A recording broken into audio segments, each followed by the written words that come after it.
உலக மொழிகளை அலசி பார்த்தால் ஒரு சில மொழிகளுக்கு தனிச்சிறப்பு இருப்பதை நாம் உணரலாம்.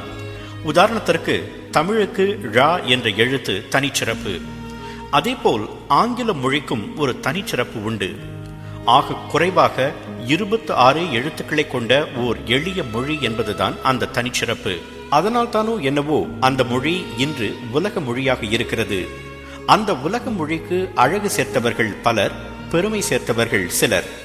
அவர்களுள் தலையாயவர் இன்றும் உலகின் பெரும்பாலான பல்கலைக்கழகங்களும் கல்லூரிகளும் தங்கள் பாடத்திட்டத்தில் இணைத்துக் கொண்டிருக்கும் பல அமர இலக்கியங்களை தந்த ஆங்கில இலக்கிய மேதை ஷேக்ஸ்பியர். அவர் பிறந்ததும் இறந்ததும் ஒரே தினத்தில்தான், ஏப்ரல் 23ஆம் தேதி. 1564ஆம் ஆண்டு ஏப்ரல் 23ஆம் தேதி லண்டனுக்கு அருகில் உள்ள ஸ்ட்ராட்ஃபர்ட் அப்பான் ஏவன் என்ற சிற்றூரில் பிறந்தார் ஷேக்ஸ்பியர். அவர் பிறந்தது ஏழ்மையில்தான். 8 பிள்ளைகளில் 3ஆம் அவர். அவரது தந்தை ஜான் ஷேக்ஸ்பியர் கை உறை தைத்து விற்கும் வியாபாரி. தொழில் அவ்வளவு லாபகரமாக இல்லை என்பதால் 12வது வயது வரைதான் ஷேக்ஸ்பியரால் பள்ளிக்கு செல்ல முடிந்தது. அதன் பிறகு முறையான கல்வி கற்க முடியாமல் போனது. 12 வயது வரை லத்தீன் மொழியில் இலக்கண இலக்கியத்தை அவர் கற்றார். அவருக்கு 18 வயதான போது தன்னை விட 8 வயது மூத்தவரான ஆன் ஹேதவே என்ற பெண்ணை மணந்து கொண்டார். அவர்களுக்கு 3 குழந்தைகள் பிறந்தன. 23 வயதான போது அவர் பிழைப்பு தேடி லண்டன் வந்து சேர்ந்தார். அந்த ஆண்டு 1587.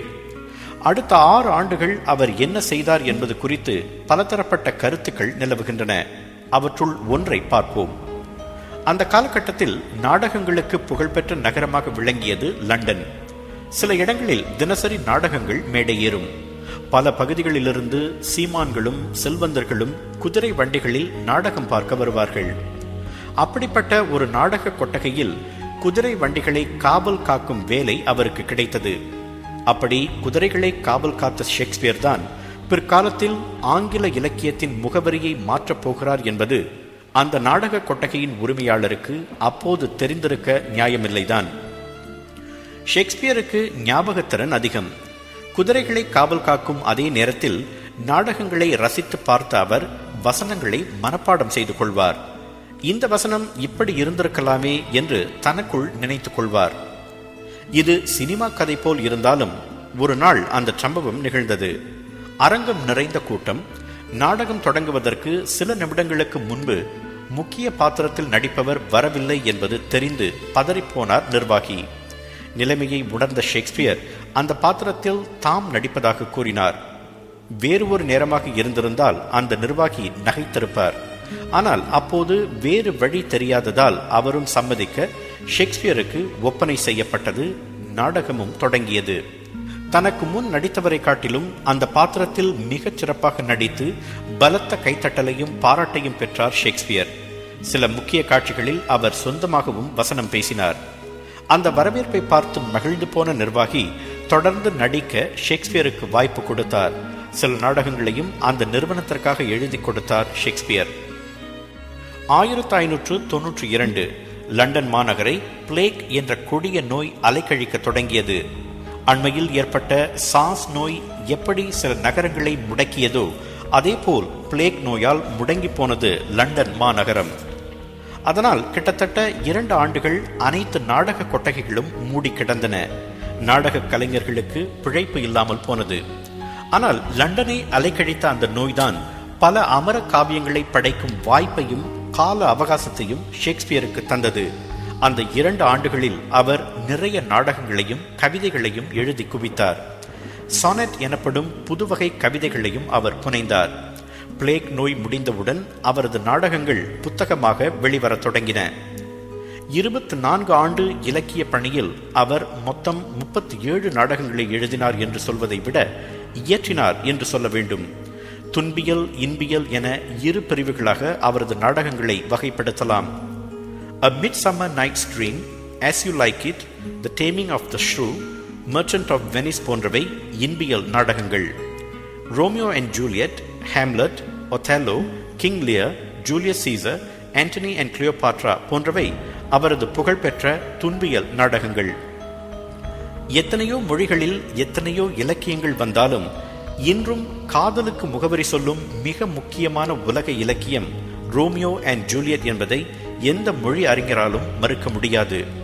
உலகம் முழுவதும் ரோமியோ ஜூலியட் பெயரை உச்சரிக்காத காதலர்கள் இருப்பார்களா என்பது சந்தேகம்தான். அதே போன்று தன் உயிர் நண்பன் புரூட்டஸ் தன்னை கத்தியால் குத்தும் போது அதிர்ந்து போய் எட் டு புரூட்டஸ், அதாவது நீயுமா புரூட்டஸ் என்று கேட்டு உயிர் விட்ட ஜூலியஸ் சீசரின் கதாபாத்திரத்தையும் இலக்கிய உலகம் மறக்க முடியாது. இப்படி கனமான கதாபாத்திரங்களுக்கு வலுவான வசனங்களால் உயிர் ஊட்டியதால் தான் இன்றும் அவை உயிர் ஓவியங்களாக உலா வருகின்றன. தமது படைப்புகளின் மூலம் இன்றும் நம்மிடையே உலா வரும் ஷேக்ஸ்பியர் 1616 ஆண்டு ஏப்ரல் 23 தான் பிறந்த தினத்திலேயே இறந்து போனார். ஓர் இலக்கிய மேதை 52 வயதில் மறைந்து போனது இலக்கிய உலகிற்கு பேரிழப்புதான். தமிழ் இலக்கிய உலகின் அமரகவி கம்பன் என்றால் ஆங்கில இலக்கிய உலகின் அமரகவி ஷேக்ஸ்பியர் தான். இருவரின் படைப்புகளுமே அமர காவியங்களாக போற்றப்படுகின்றன. எழுதப்பட்டு 400 ஆண்டுகளுக்கு பிறகும் உயிரோட்டம் இருக்கிறது என்பதால் தான் உலக பல்கலைக்கழகங்கள் இன்றும் அவற்றை கற்பிக்கின்றன. ஏழையாக பிறந்து கல்வியை முறையாக முடிக்க முடியாத ஒருவரால் உலக புகழ் பெற முடிந்தது என்றால் கல்விக்கான எல்லா வாய்ப்புகளும் இருக்கும் நம்மால் அது முடியாதா? இலக்கியம் என்ற வானம் அவருக்கு வசப்பட்டதற்கு திறமை மட்டும் காரணமல்ல, தன்னம்பிக்கையும் தான். நமக்கு திறமை இருந்தால் அதனை ஒரு கூடுதல் பலமாக ஏற்றுக்கொண்டு தன்னம்பிக்கையை முதலீடு செய்வோம். திறமை இல்லாவிட்டாலும் தன்னம்பிக்கையோடு விடாமுயற்சியை முதலீடு செய்வோம். அந்த வானம் வசப்படாமலா போகும்?